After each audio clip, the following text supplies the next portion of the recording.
چلے آئیں گے تمہارے پاس دوڑتے ہوئے، اور جان لو کہ اللہ زبردست کمال حکمت والا ہے۔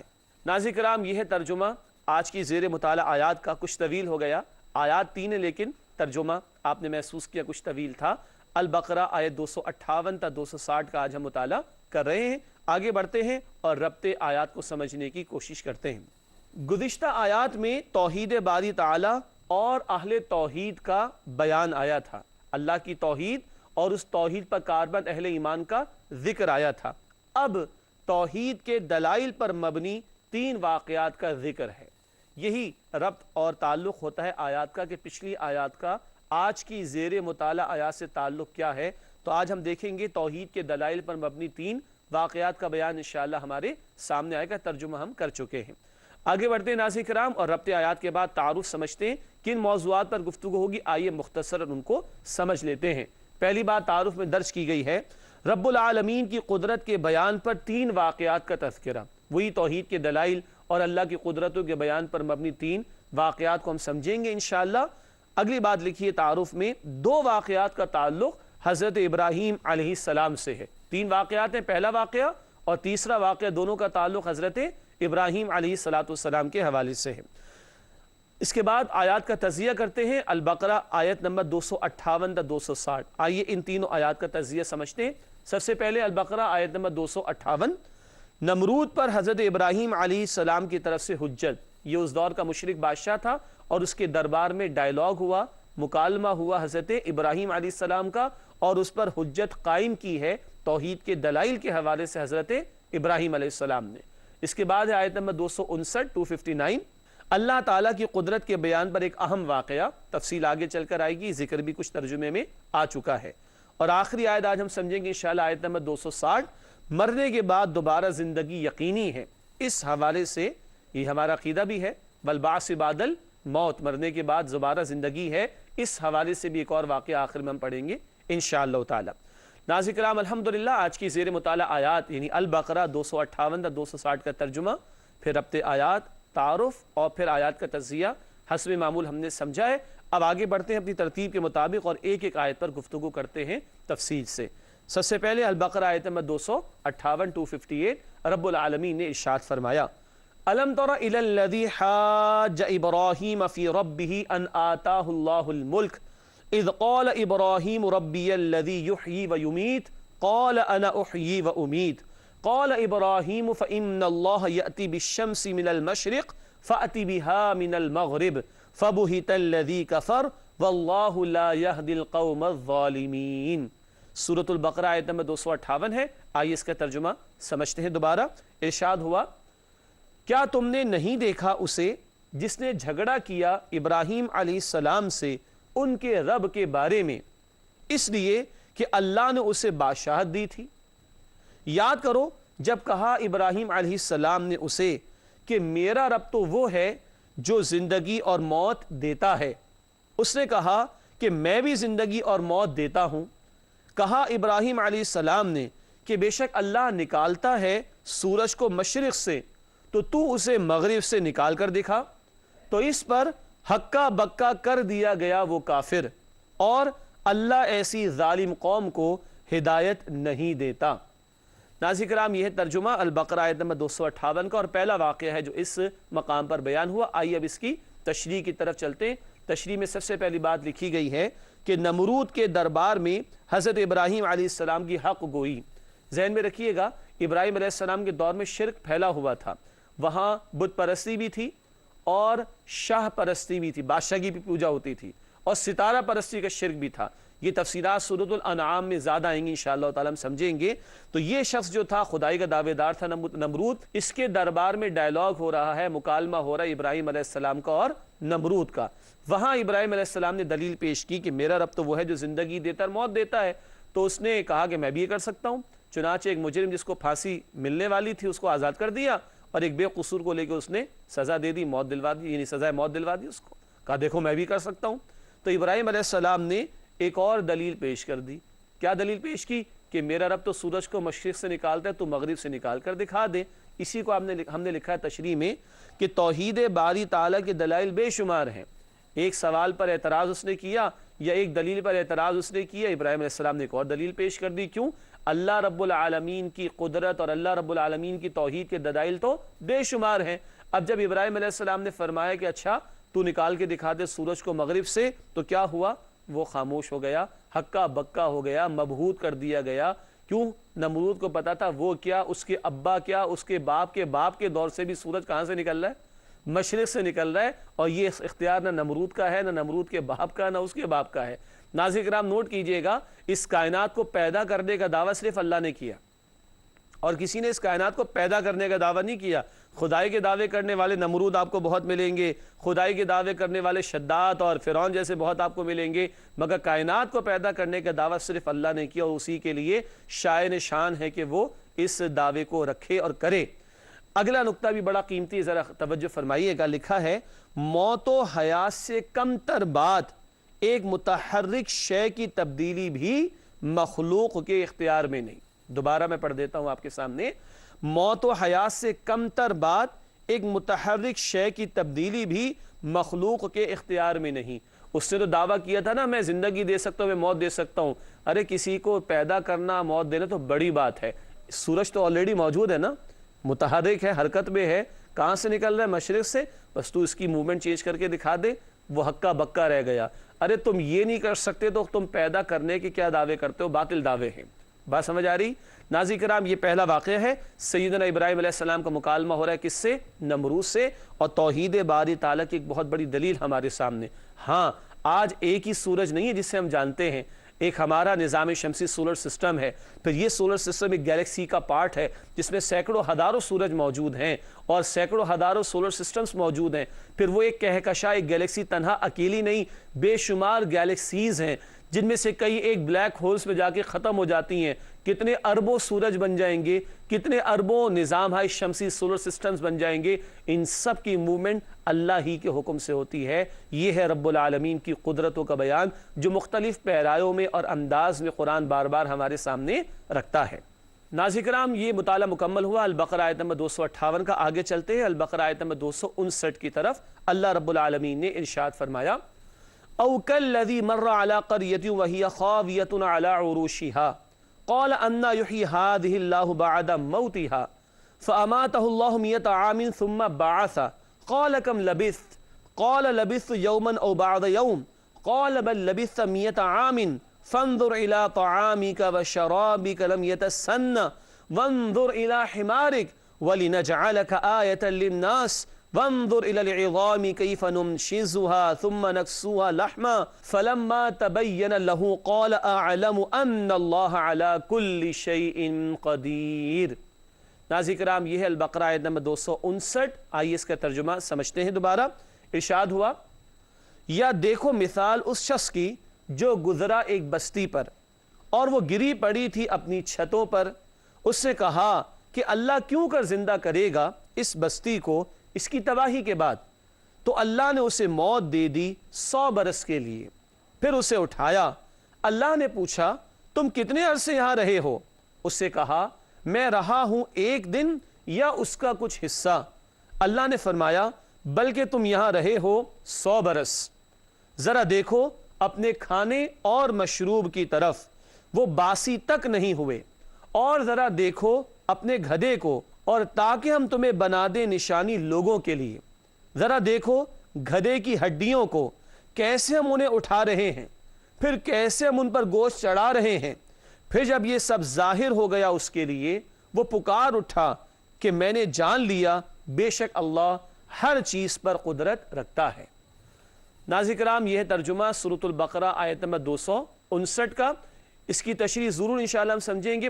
ہم مطالعہ کر رہے تھے بریک سے پہلے سورۃ البقرہ آیت نمبر 259 کا ترجمہ ہم کر چکے. آئیے اس آیت کی تشریح کی طرف چلتے ہیں. یہ دوسرا واقعہ ہے جو بیان ہو رہا ہے اللہ تعالیٰ کی قدرت کاملہ کے بیان کے حوالے سے. یہاں تشریح میں پہلا نقطہ ہم نے لکھا ہے اللہ تعالیٰ کی قدرت کاملہ کے بیان پر عظیم واقعہ. پچھلا واقعہ وہ دلائل کی بنیاد پر ڈائلاگ تھا، اب ایک واقعے کو بیان کیا گیا ہے ایک دلیل کے طور پر. اور اگلی بات ہم نے تشریح میں لکھی ہے بعث بعد الموت کی واضح دلیل کا بیان. 100 برس سلائے رکھا، پھر ان کو کھڑا کر دیا جو شخصیت تھے، ہم بات کریں گے ابھی آگے مزید انشاءاللہ تعالی. اور ان کے سامنے وہ جو گدھا تھا اس کی ہڈیاں ان کو جوڑا گیا اللہ کے حکم سے، اور پھر ان ہڈیوں پر گوشت چڑھا دیا گیا، اور بغیر کسی ریفریجریٹر کے کھانا پینا 100 برس تک بالکل محفوظ حالت میں پڑا رہا۔ جو شخصیت تھی ان کا انتقال ہو گیا، 100 برس بعد اٹھایا جا رہا ہے۔ کھانا پینا بالکل ایگزیکٹلی ویسے ہی انٹیکٹ ہے۔ گدھے کے تو ذرے ذرے ہو چکے، اب اس کی ہڈیاں اور اس پہ گوشت کا چڑھایا جانا، اس سب میں اللہ کی قدرت کاملہ کی بہت بڑی دلیل ہے۔ تیسری بات لکھی ہے آپ پر تشریح میں، ایک رائے ہے کہ یہ حضرت عزیر علیہ السلام کا واقعہ ہے۔ یہ وہ دور تھا کہ جب بنی اسرائیل پر تباہی آ چکی تھی، 587 قبل مسیح، 587 بیفور کرسچن ایرا، کم و بیش یہ دور بنتا ہے۔ اور پھر جب یہ سارا واقعہ دیکھا، ایک رائے یہ ہے مفسرین کی کہ یہ عزیر علیہ السلام کا بیان ہے، جب انہوں نے یہ دیکھا کہ اللہ ایسے زندگی عطا کر سکتا ہے، تو انہوں نے بنی اسرائیل جو کہ مردہ ہو چکے تھے، امت ڈیڈ ہو چکی تھی، اس میں انہوں نے اصلاح کی کوشش کی اور ایک مردہ قوم کو زندہ کرنے کی اللہ کے حکم سے کوشش کی۔ اب ایک اہم بات یہ ہے، ہم تو مسلمان ہیں، اللہ کا کلام ہے، اللہ نے بتا دیا، ہم نے مان لیا کہ ہاں 100 برس تک اللہ نے ان شخصیت کو، جو کہ ایک رائے کے مطابق حضرت عزیر علیہ السلام ہے، اللہ نے سلائے رکھا ان کو اور پھر کھڑا کر دیا۔ گدھے کے جو ہے وہ ریزے ریزے ہو چکے تھے، ذرے ذرے ہو چکے ہوں گے، اس کی ہڈیاں ان پر گوشت چڑھا دیا گیا اور پورا اس کو جاندار بنا کر کھڑا کر دیا گیا، اور کھانا پینا محفوظ رہا۔ اللہ کا کلام ہمارا ایمان ہے، اللہ نے جیسے کہا ویسے ہم نے مان لیا۔ ممکن ہے کوئی شخص قرآن کو نہ مانتا ہو، مگر وہ آج خود بھی تو کبھی صاحب اولاد ہوگا، وہ خود بھی تو دیکھے گا کیسے ایک قطرے سے اللہ تعالیٰ انسان کو مختلف مراحل سے گزارتا ہوا پورا انسان بنا کر کھڑا کر دیتا ہے۔ کبھی کبھی ہم دیکھتے ہیں کہ بالکل کسی کو کہتے ہیں یہ تو مر گیا بالکل، اور اس پر جو ہے وہ چادر بھی ڈال دی جاتی ہے ایکسیڈنٹ کے بعد، اور چند ہی دنوں میں پتہ چلتا ہے کہ دوبارہ ریکوری ہو گیا اور اللہ نے دوبارہ اس کو زندگی عطا کر دی۔ تو گویا ایک کافر جو شاید قرآن کو نہ مانتا ہو، اللہ ایسے واقعات مشاہدات اس کے سامنے بھی رکھتا ہے، اور دل اس کا گواہی دے گا کہ کوئی گلاس جیسے یہ میرے سامنے ہے، یہ بغیر بنانے والے کے بن نہیں سکتا۔ یہ اسکرین ہم دیکھ رہے ہیں، یہ بغیر بنانے والے کے بن نہیں سکتی۔ اس کیمرے پر اسکرین کے ٹی وی کی اسکرین پر کیمرے کے تھرو ہمیں دیکھا جا رہا ہے، یہ کسی بنانے والے کے بغیر بن نہیں سکتی۔ تو اس کائنات کا بھی کوئی بنانے والا ہوگا، ہمارا بھی کوئی پیدا کرنے والا ہوگا، جسے آپ اور میں اللہ رب العالمین کہتے ہیں۔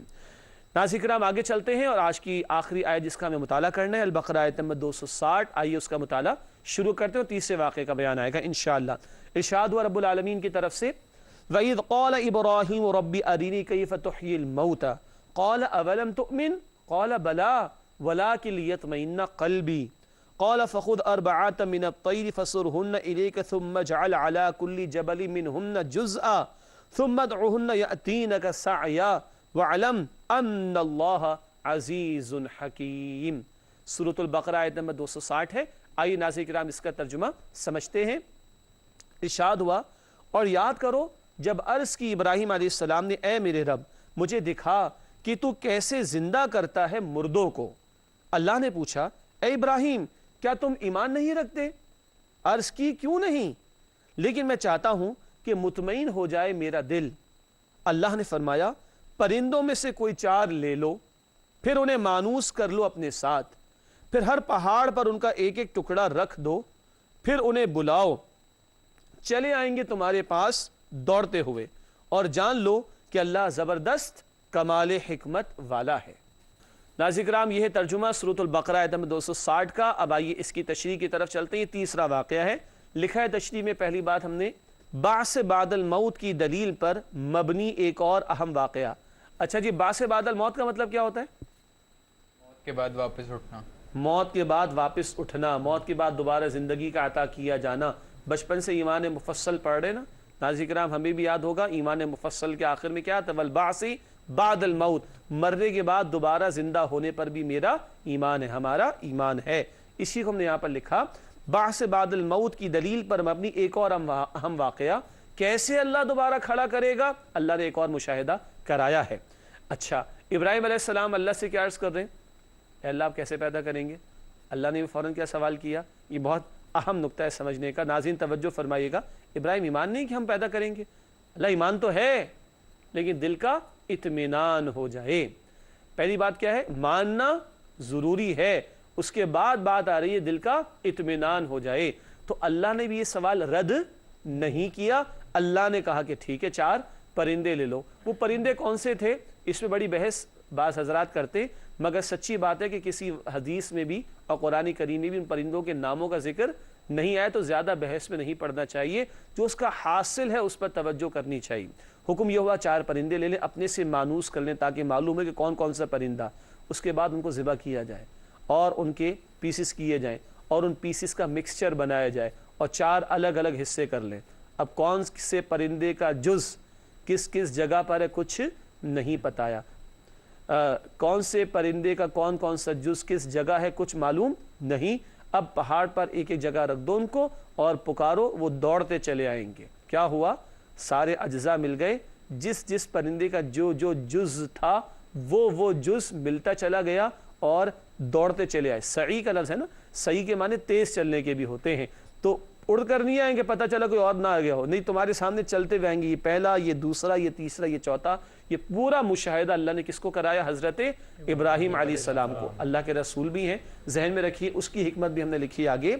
رسولوں کو مشاہدات کرانے کی حکمت وہ کیا ہے؟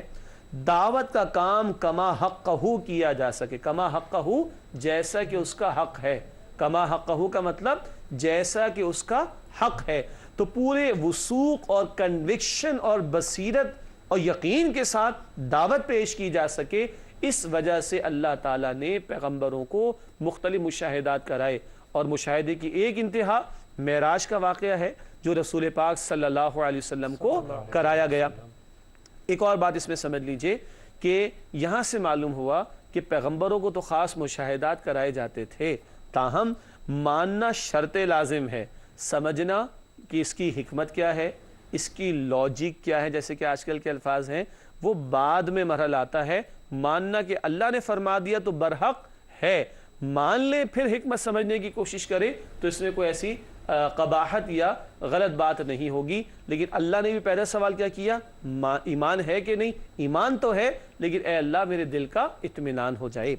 ناظرین کرام، الحمدللہ یہ تینوں واقعات بھی ہم نے سمجھ لیے اور آج کی زیر مطالعہ آیات کا مطالعہ تو مکمل ہوا، مگر چلتے ہیں اپنے نوجوان ساتھیوں کی طرف اور پوچھتے ہیں ان سے کہ یہ ہم سے کیا سوال پوچھنا چاہ رہے ہیں۔ جی عابد، آپ کا سوال ہے؟ جی، آج کے درس میں ابراہیم علیہ السلام اور نمرود کے مکالمے کا ذکر ہے، تو ابراہیم علیہ السلام نے نمرود کے اعتراض کے جواب میں ایک دوسری دلیل پیش کر دی، اس کی کیا حکمت ہے؟ ماشاءاللہ، بڑا اہم سوال ہے کہ نمرود کے اعتراض کے جواب میں ابراہیم علیہ السلام نے دلیل کو چینج کر دیا۔ بات کیا تھی کہ اللہ تو وہ ہے جو زندگی اور موت دیتا ہے، تو نمرود نے کہا میں بھی دے سکتا ہوں، جیسے کہ اس نے کر کے دکھا دیا۔ تو اللہ کے پیغمبر ابراہیم علیہ السلام نے ایک اور دلیل پیش کر دی۔ اب اس میں 2 باتیں سمجھ لیں۔ جو اگلی دلیل پیش کی وہ پہلے والے دعوے سے بھی ہلکی تھی۔ تشریح میں نے کہا تھا نا کہ پیدا کرنا تو بڑی بات ہے، ایک متحرک شے، موو کرنے والی شے، سورج کی موومنٹ کو ذرا چینج کر کے دکھا دو، یہ پیدا کرنے کے مقابلے میں ہلکی بات ہے، اور اس ہلکی بات پر بھی وہ ہکا بکا رہ گیا تھا۔ ایک بات تو یہ جواب کے طور پر۔ دوسری بات یہ ہے کہ ابراہیم علیہ السلام کے پاس کوئی دلائل کی کمی تھوڑی تھی، اللہ کی توحید کے دلائل میں کمی تو نہیں۔ اب اگر اسی دعوے کے اوپر ابراہیم علیہ السلام جواب دیتے، یہ ہمیں سکھایا جا رہا ہے کہ ہمیں دعوت کا کام کیسے کرنا ہے، ہمیں کن ٹیکنیکس کو استعمال کرنا ہے، کن چیزوں کو ہمیں اوائڈ کرنا ہے۔ اب اگر ابراہیم علیہ السلام اس کے دعوے پر کوئی دلیل پیش کرتے تو ہو سکتا ہے کہ وہ جیسے عربی میں کہتے ہیں نا حمیت جاہلیہ، اس کے اندر جاہلیت والی ایک شے ابھر آتی اور پھر وہ سننے سمجھنے کے بجائے اگریسو ہو جاتا اور شاید مکالمہ جاری نہ رہتا۔ اس حکمت کے پیش نظر معلوم ہوتا ہے واللہ عالم کہ ابراہیم علیہ السلام نے دلیل کو چینج کر دیا تاکہ وہ جاہلانہ طرز عمل پر نہ آئے اور مکالمہ جاری رکھنا ممکن ہو سکے، ورنہ توحید کے دلائل میں تو کوئی کمی قطعاً نہیں ہے۔ اگلا سوال کوئی ہے ہمارے پاس؟ جی علی۔ شریعت کی جو مختلف احکامات ہیں اس میں اگر ہم حکمت معلوم کرنا چاہیں تو اس میں کوئی حرج ہے یا نہیں؟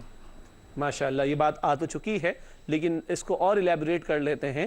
اس کے اندر ایک خطرناک مسئلہ کیا ہے، اس سوال سے میرا ذہن اس طرح منتقل ہوا۔ ناظرین کرام بہت توجہ کیجئے گا، آج ہمارے ہاں ایک انداز ہے کہ جی لاجیکلی بات ہونی چاہیے، اور اگر ہماری لاجک میں آئے گی، ہماری عقل میں آئے گی تو ہم مانیں گے۔ عقل کو غلط جگہ استعمال کرنا یہ شیطنت ہے۔ کیا ہے؟ شیطنت ہے۔ اللہ نے حکم دیا تھا فرشتوں کو سجدہ کرو، کسے؟ آدم علیہ السلام کو۔ اس حکم میں شیطان بھی شامل تھا، صحیح؟ اس نے کہا نہیں، میں بالا ہوں، میں برتر ہوں، میں آگ سے منع، آدم مٹی سے منع، آگ اوپر جاتی مٹی نیچے پڑی رہ جاتی، میں تو نہیں کرتا۔ لوجک کی تو لڑائی اس نے. ناظرین کرام, he was very much logical, لیکن لاجک کہاں لڑائی؟ اپنے ڈومین سے باہر نکل کر, اپنے حدود سے باہر نکل کر. اللہ از دا لارڈ, اور لارڈ نے, اللہ نے حکم دے دیا تو بات ختم ہو گئی, اب عقل لڑانے کی ضرورت نہیں ہے. تو پہلی بات, عقل اپنی جگہ پر استعمال کی جائے گی. اسی لیے طرز عمل کیا تھا؟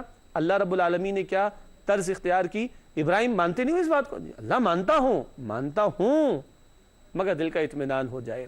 تو ہمارے لیے بھی پہلی بات تو یہ کہ مان لیں اللہ نے جو فرمایا برحق, رسول اللہ علیہ السلام نے جو فرمایا جو کیا وہ برحق, چاہے عقل میں اس کی لاجک آئے یا نہ آئے. فجر کے کتنے فرض ہیں؟ 2. ظہر کے؟ 4. عصر؟ 4. مغرب؟ 3. عشاء؟ 4. کبھی غور کیا؟ نہیں, پڑھتے چلے جا رہے نا. فجر میں امام صاحب تلاوت زور سے کرتے ہیں, ظہر میں آہستہ, عصر میں آہستہ, مغرب کی 2 میں ذرا زور سے, تیسری میں آہستہ, عشاء کی 2 میں زور سے, تیسری چوتھی میں آہستہ. کیوں؟ لاجک ہے؟ کوئی لاجک نہیں. ناظرین کرام اس لیے کرتے ہیں امام صاحب کہ رسول اللہ نے ایسے کیا ہے صلی اللہ علیہ وسلم. تو عقل بعد میں ہے, فیت ایمان پہلے.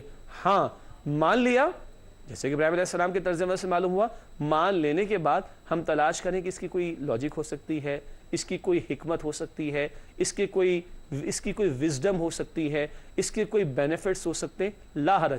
نماز کیوں ادا کرنی ہے؟ اللہ کا حکم ہے, ختم ہو گئی بات. ہاں نماز ڈسپلن سکھاتی ہے, نماز میں تھوڑی سی جو ہے وہ ایکسرسائز ہو جاتی ہے, بات کی باتیں ہیں. ہم ایکسرسائز کے لیے نماز ادا نہیں کرتے, ہم اللہ کے حکم کے لیے ادا کرتے ہیں. ہاں کسی کی ایکسرسائز ہو جاتی ہے, کسی کو کوئی اور بینیفٹس ہو جاتے ہیں, وقت کی پابندی ہو جاتی ہے, یہ سیکنڈری شے. اصل شے کیا ہے؟ اللہ کا حکم. تو ماننا شرط لازم, اس کے بعد کوئی حکمت یا وزڈم تلاش کریں تو منع نہیں, لیکن اگر حکمت نہ بھی ملے تب بھی ماننا اور حکم پر عمل کرنا ضروری ہوگا. ناظرین کرام الحمدللہ سوالات اور ان کے جوابات بھی آپ کی خدمت میں پیش کیے گئے. پروگرام کا آخری حصہ ہے اور اس آخری حصے میں چند مختصر سیگمنٹس آپ کی خدمت میں پیش کرتے ہیں. سب سے پہلے قرآنی معلومات کا سیگمنٹ ہے اس وقت ہمارے سامنے. آج کا نقطہ دیکھیے گا اسکرین پر. حضرت جبرائیل علیہ السلام کو قرآن کریم میں روح القدس اور روح الامین بھی کہا گیا ہے. حضرت جبرائیل علیہ السلام کو قرآن کریم میں روح القدس اور روح الامین بھی کہا گیا, اور الروح بھی کہا گیا ہے. سورہ قدر ذہن میں آ رہی ہوگی نا, تنزل الملائکۃ والروح, تو الروح بھی کسے کہا گیا ہے؟ حضرت جبرائیل علیہ السلام کو.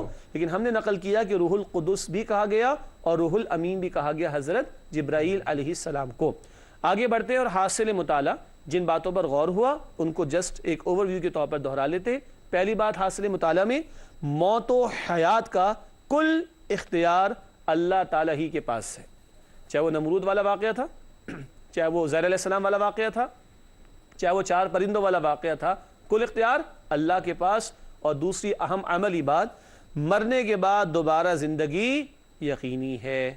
مرنے کے بعد دوبارہ زندگی یقینی ہے. ہم کچھ نہ تھے تو اللہ نے پیدا کر دیا, سادہ دلیل. جس نے پہلی مرتبہ پیدا کر دیا دوبارہ پیدا کرنا اور آسان ہے اس کے لیے, اور 100 برس کے بعد بھی پیدا کر دیا.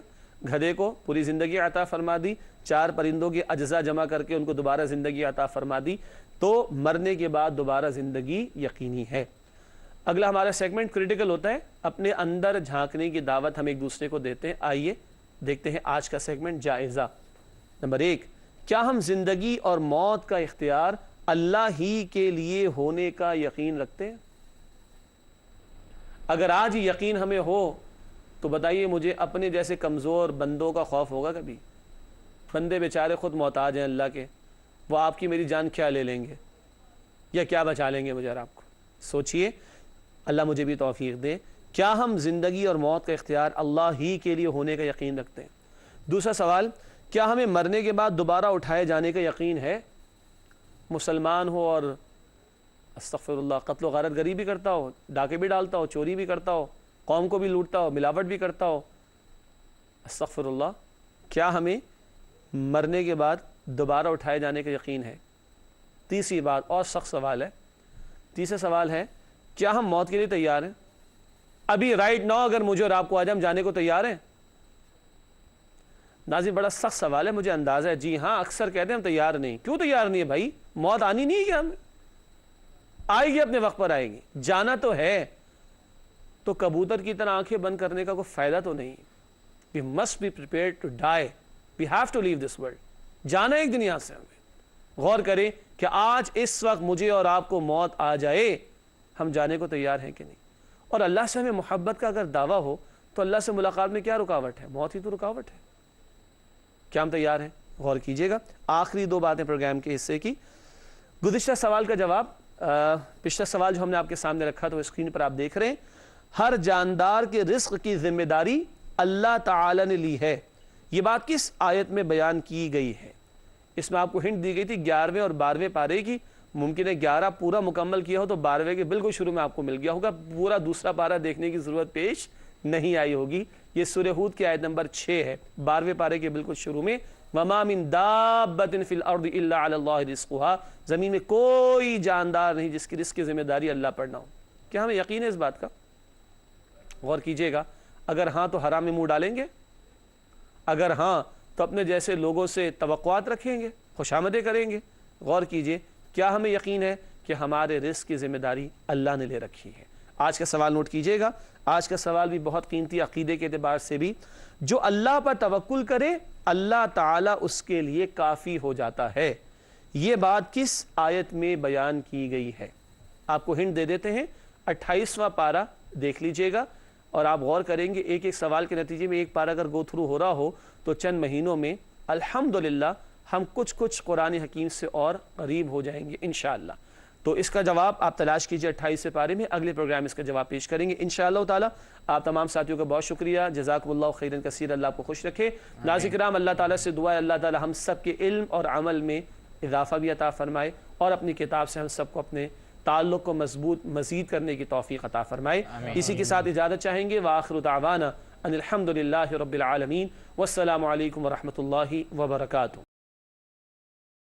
يا حبيبي يا محمد يا نبي سلام عليك يا رسول سلام عليك يا حبيب سلام عليك صلوات الله عليك يا نبي سلام عليك يا رسول سلام عليك يا حبيب سلام عليك صلوات الله عليك يا نبي سلام عليك يا رسول سلام عليك يا حبيب سلام عليك صلوات الله عليك يا نبي سلام عليك يا رسول سلام عليك يا حبيب سلام عليك صلوات الله عليك يا نبي سلام عليك يا رسول سلام